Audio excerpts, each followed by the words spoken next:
देखिए, रक्षाबंधन का पर्व है और प्रदेश अध्यक्ष भारतीय जनता पार्टी मदन राठौड़ रक्षा सूत्र बंधवा रहे हैं। और आज इस रक्षाबंधन से एक दिन पहले पूर्व मुख्यमंत्री अशोक गहलोत ने एक प्रेस कॉन्फ्रेंस की है और भारतीय जनता पार्टी के ऊपर कई आरोप लगाए हैं। अध्यक्ष जी अशोक गहलोत साहब ने ये कहा है कि राहुल गांधी ने जब से प्रेस कॉन्फ्रेंस की है उसके बाद भारतीय जनता पार्टी का कोई रिएक्शन नहीं आया। वैसे हर चीज़ पे भारतीय जनता पार्टी रिएक्शन देती थी राहुल गांधी की, फर्जी वोट वाले पे भाजपा का कोई रिएक्शन नहीं है। देखिए,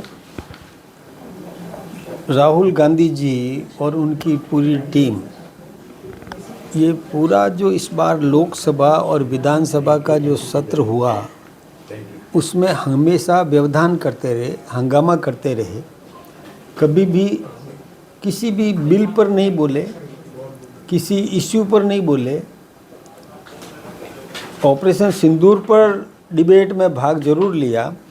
इसके अलावा कई महत्वपूर्ण ये समुद्र वाहन उनके बिल थे, कई ऐसे महत्वपूर्ण बिल थे जिस पर उन्होंने कोई भाग नहीं लिया, केवल हंगामा करते रहे, पूरा समय बर्बाद किया।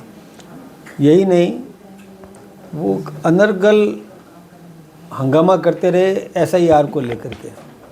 अब उनको ये खुद नहीं समझ में आता, उनको पता होना चाहिए, इतने बड़े जब उस पार्टी के अंदर नेता भी है, कि हर बार मतदाता सूची का पुनरीक्षण होता है और एक परंपरा है, व्यवस्था है, उसका अधिकारी भी लगते हैं, पूरी मशीनरी लगती है, मतदाता सूची का पुनरीक्षण होता है।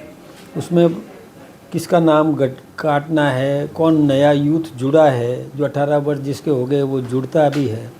और यही नहीं, कई मर गए, किसी का पलायन हो गया, कोई कुछ हो गया तो उसके नाम कटते भी हैं। तो इस पुनरीक्षण पर वो क्यों ऐतराज़ कर रहे हैं? दूसरी बात यह है कि वहाँ पर वो हिंदुस्तान का कौन शासन करेगा, ये निर्णय तो हिंदुस्तान का नागरिक करेगा। अब बाहर के रोहिंग्या ने आकर के यहाँ नाम लिखवा दिया और वो मताधिकार प्राप्त कर दिया, मत प्राप्त करने का अधिकार तक प्राप्त कर लिया। आज आसाम में और नॉर्थ ईस्ट के अंदर बहुत बड़ी समस्या खड़ी हो गई रोहिंग्या को लेकर के। तो इस पर पुनरीक्षण हो रहा है तो उनको दिक्कत क्या है, मुझे समझ में नहीं आया। कई लोग केवल सत्ता पाने के लिए और दूसरे क्षेत्र से नाम कटवा करके वहाँ जुड़वा देते हैं, या और आधार के कार्ड बनवा करके और वहाँ नाम लिखवा देते हैं जिनका कोई वहाँ लेना देना नहीं, वहाँ रहने वाले नहीं। ऐसे लोगों को हिंदुस्तान पर शासन करने का अधिकार नहीं है। हिंदुस्तान का निर्णय कौन करे, नेतृत्व कौन करे, इसका निर्णय हिंदुस्तान का नागरिक करेगा।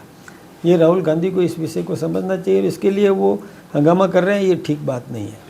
अशोक गहलोत ने एक पिक्चर रिलीज हुई है Udaipur files, Kanhaiya Lal Taylor murder के ऊपर ये पिक्चर आधारित है। अशोक गहलोत ने कहा कि अगर NIA केस ना लेती तो 6 से 8 महीने में हमारी पुलिस और हमारी सरकार फांसी या उम्र कैद की सज़ा दिला देते। जो आरोपी हैं कन्हैया लाल मर्डर केस के, उनको भाजपा इसलिए सज़ा नहीं दिला रही क्योंकि वो भाजपा के कार्यकर्ता हैं, बात उजागर हो जाएगी। कमाल करते हैं वो, किस प्रकार की बात करते हैं। अरे कसाब को जो फांसी नहीं दिला पाए समय पर, और वो इस प्रकार की बात करते हैं। ये न्यायिक प्रक्रिया है, प्रक्रिया में जो कुछ भी बयान होने हैं, प्रक्रिया के अंतर्गत न्यायालय निर्णय करता है, उसमें BJP निर्णय करती है क्या? भारतीय जनता पार्टी फैसला करेगी क्या?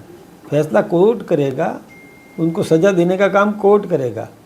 पैरवी करने वाला व्यक्ति पैरवी करता है, पक्ष विपक्ष की सुनवाई सुनने के बाद में न्यायालय निर्णय करता है। कसाब की पैरवी करने के लिए कैसे, और उसको बचाने के लिए कैसे चले गए थे कांग्रेस के लोग, और आतंकवादियों के लिए कांग्रेस के नेताओं ने साफ शब्द का प्रयोग किया। ऐसे वो लोग किस प्रकार की बात करते हैं? मैं सोचता हूँ कि अशोक गहलोत जैसे और 3 बार राजस्थान के मुख्यमंत्री रहे हैं, उनको मर्यादाएं कानून सब ध्यान में होना चाहिए और तभी बयान दे तो ठीक रहेगा। कुछ भी बोल दिया, ये ठीक बात नहीं है। देखिए, आपकी सचिन पायलट से मुलाकात बातचीत होती रहती है क्या? क्योंकि आपने अभी कुछ दिन पहले एक बयान दिया था कि सचिन पायलट को जब जब वो याद आएंगे शब्द वो सचिन पायलट को चुभेंगे, टीस मारेंगे। गहलोत जी भूल सकते हैं पर पायलट भूले जब बात है। तो पायलट ने आपके बयान के अगले ही दिन बयान दे दिया। पायलट ने कहा कि जो शब्द मुंह से बोले जाते हैं वो वापस नहीं आते और किसी की सहनशीलता को उसकी कमजोरी ना समझा जाए। तो क्या बातचीत होती है क्या?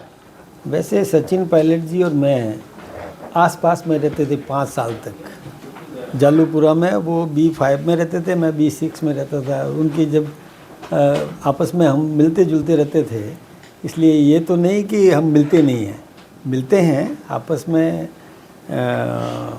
आदर सत्कार मैं उनका भी करता हूँ, लेकिन मैंने ये जो बात कही मैं अपने विवेक के अनुभव के आधार पर कहता हूँ कि गहलोत साहब ने उनके लिए जो शब्द प्रयोग किए, निकम्मा, नकारा, तो जब सचिन पायलट जी को ये कभी याद आएगा तो हिल जाएंगे वो कि मेरे लिए क्या शब्द प्रयोग किए गए थे।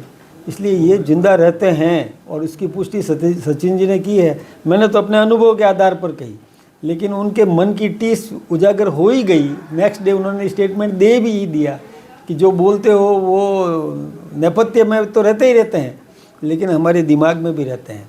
इसलिए शब्द प्रयोग करते समय नेताओं को विशेष रूप से ध्यान रखना चाहिए। विरोध होता है, कोई दिक्कत की बात नहीं, लेकिन शब्द चयन तो सही करें।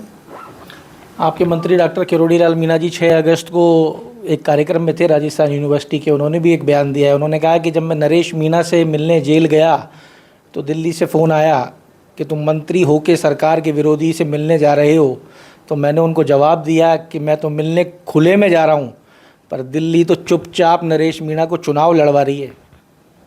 आप दिल्ली से किसका फ़ोन आया ये तो वही बता सकते हैं। हमारे यहाँ से किसी ने फ़ोन नहीं किया। तो नरेश मीणा पे स्टैंड चुनाव लड़ाने वाली बात, वो भी हो सकता है नरेश मीणा के कोई सहयोगी रहे होंगे जिन्होंने किया होगा, मुझे नहीं पता इसका। तो ये भविष्य माना जाए या भूतकाल माना जाए? अभी एक चुनाव आने वाला दिख रहा है राजस्थान में। हमारा कोई लेना देना नहीं है, हमारा कोई वास्ता नहीं, कोई लेना देना नहीं। हम अपने बलबूते पर सब चुनाव लड़ते हैं, हमारे पास पूरी सामर्थ्य है और हमने चुनाव जीता है। रक्षाबंधन आपकी ये तैयारी चल रही है, हर घर तिरंगा, विभाजन विभीषिका।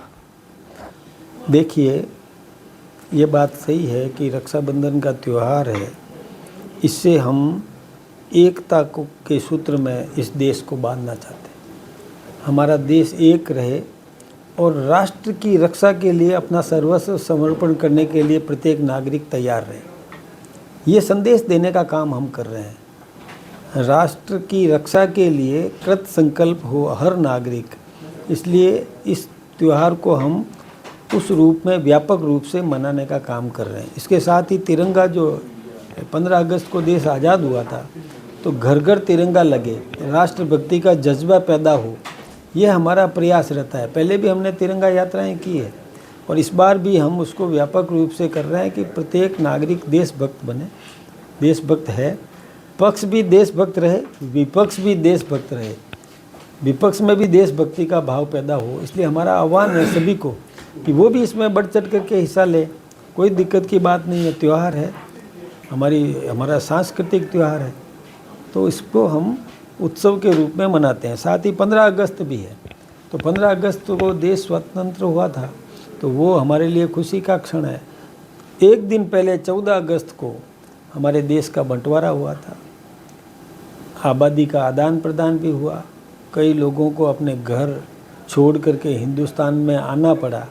उनके मन की स्थिति कितनी भयावह होगी इसकी कल्पना की जा सकती है।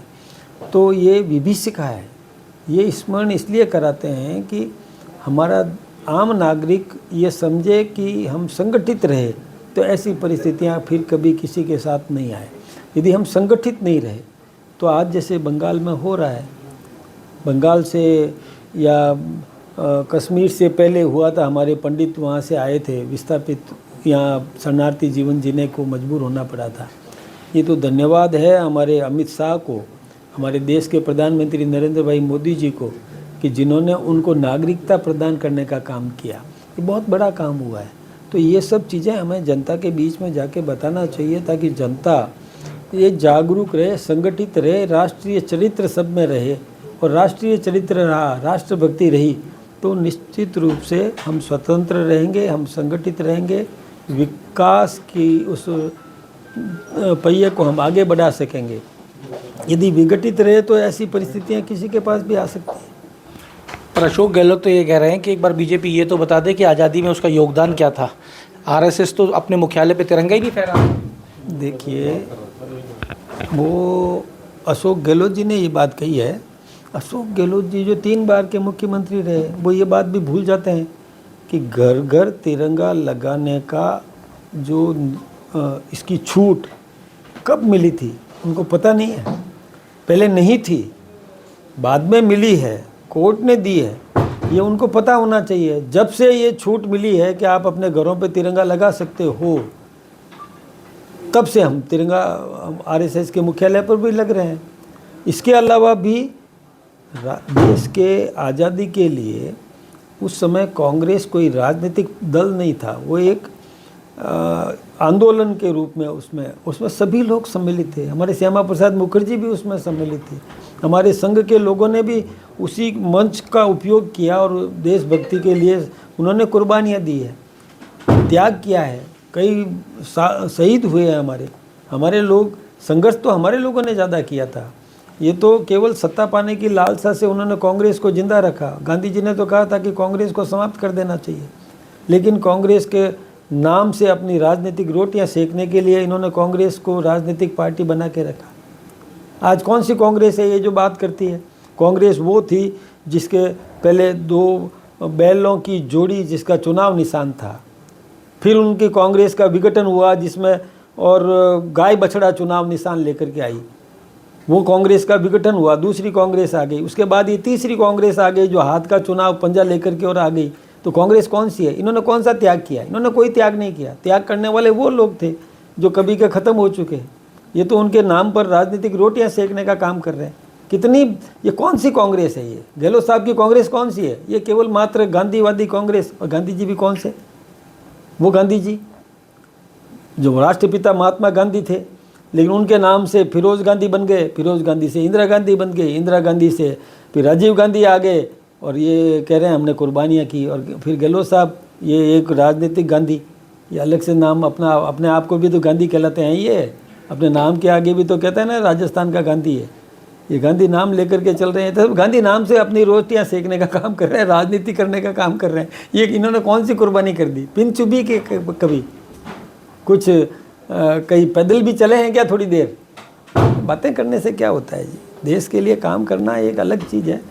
और हमारे इनको याद नहीं है तो मैं कहूँ कि जिनको ये आराध्य मानते हैं, जवाहरलाल नेहरू, उन्होंने खुद ने राष्ट्रीय स्वयंसेवक संघ के स्वयंसेवकों को और 15 अगस्त को और मार्च पास्ट में सम्मिलित किया था। ये भूल जाते हैं, इनको याद नहीं है ना, इतिहास याद नहीं है, इनको याद दिलाने की ज़रूरत है। साहब, एक जयपुर शहर कार्यकारिणी विवाद हुआ था, आपने कहा था जांच कमेटी बैठाई जा रही है, आप जांच भी करेंगे, कुछ निष्कर्ष आएगा? अभी कार्यकारिणी तो आई कहाँ है? जयपुर कार्यकारिणी, जयपुर शहर कार्यकारिणी नहीं आई। वो आके चली गई ना साहब? आके चली गई तो आई कहाँ? जो चली गई वो आई कहाँ? कमेटी बनाने की बात कर रहे हैं। नहीं, अभी नहीं आई है, वो घोषित होगी, अभी नहीं आई। अभी नहीं आई है। तो ये आप सुन रहे थे प्रदेश अध्यक्ष मदन राठौड़ को, जिन्होंने हर मुद्दे के ऊपर बात की है। कांग्रेस हो चाहे अपने ही मंत्री के ऊपर बात करनी हो, हर विषय के ऊपर खुल के बात की है। रक्षाबंधन के ऊपर बात की है और कई महत्वपूर्ण विषय यहाँ पे उठाए हैं। तो जुड़े रहिए हमारे साथ। अमर उजाला के लिए जयपुर से मैं आशीष। अगर आप ये वीडियो YouTube पर देख रहे हैं तो हमारे चैनल को सब्सक्राइब कर बेल आइकन दबाएं और Facebook पर देख रहे हैं तो हमारे पेज को लाइक करें।